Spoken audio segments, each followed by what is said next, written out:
नमस्कार, मेरा नाम बीना है और अब द इंडिया टॉप देखना शुरू कर चुके हैं।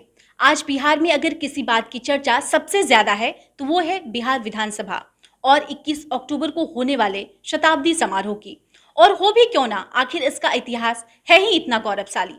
आपको बता दें कि 21 अक्टूबर को बिहार विधानसभा के शताब्दी समारोह में मुख्य अतिथि के तौर पर राष्ट्रपति रामनाथ कोविंद शामिल होंगे। राष्ट्रपति रामनाथ कोविंद आज पटना आ रहे हैं। बिहार विधानसभा भवन के शताब्दी समारोह में वो 21 अक्टूबर को शामिल होंगे।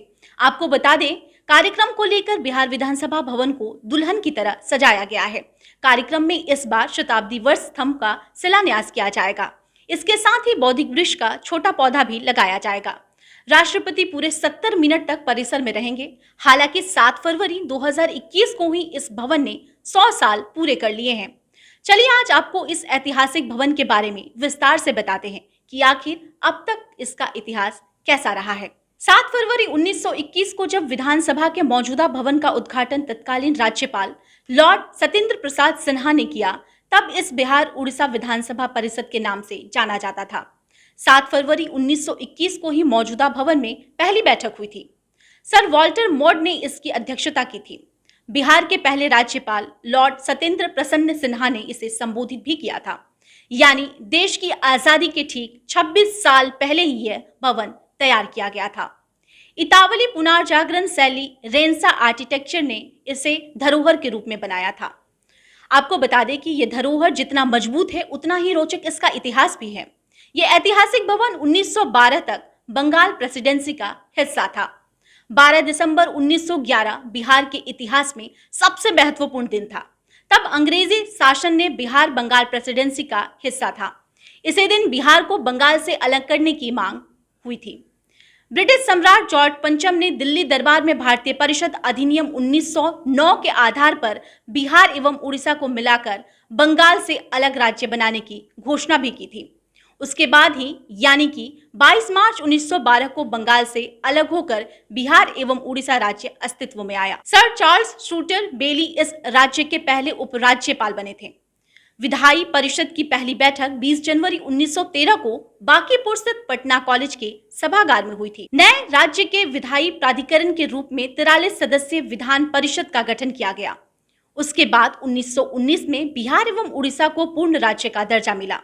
आपको बता दें, गवर्नमेंट ऑफ इंडिया अधिनियम 1919 के तहत बिहार एवं उड़ीसा को पूर्ण राज्य का दर्जा मिला, जो कि 1920 में साकार हुआ।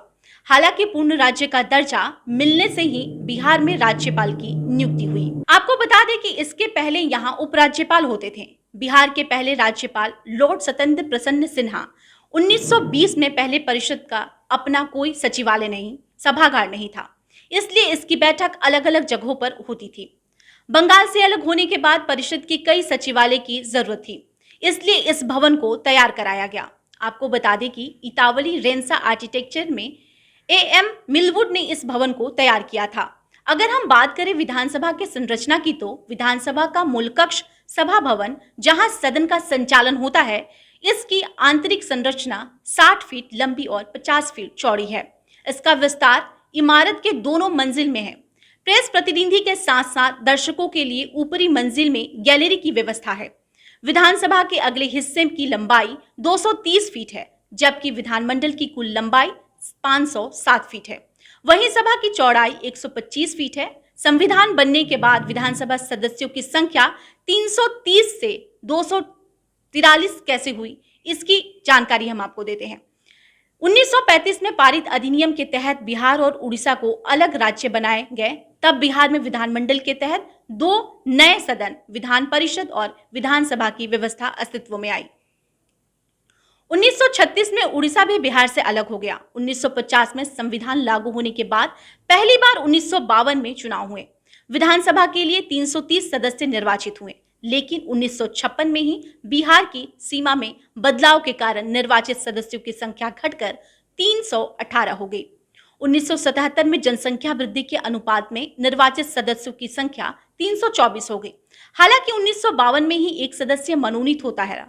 2000 में बिहार का विभाजन होकर झारखंड बनाए तो विधानसभा के सदस्यों की संख्या 324 से घटकर 243 हो गई। वहीं बिहार विधान परिषद में सदस्यों की संख्या 75 होगी, जो अब भी इसी स्वरूप में है। इस ऐतिहासिक भवन से कई महत्वपूर्ण कानून भी पारित हुए। आपको बता दें, 1950 में जमींदारी उन्मूलन को लेकर विधेयक पारित हुआ। 2006 में महिलाओं को पंचायती राज व्यवस्था में 50% आरक्षण की व्यवस्था हुई। बिहार को विशेष राज्य का दर्जा को लेकर सर्वसम्मत से पारित प्रस्ताव भी 2006 में ही पारित हुआ था।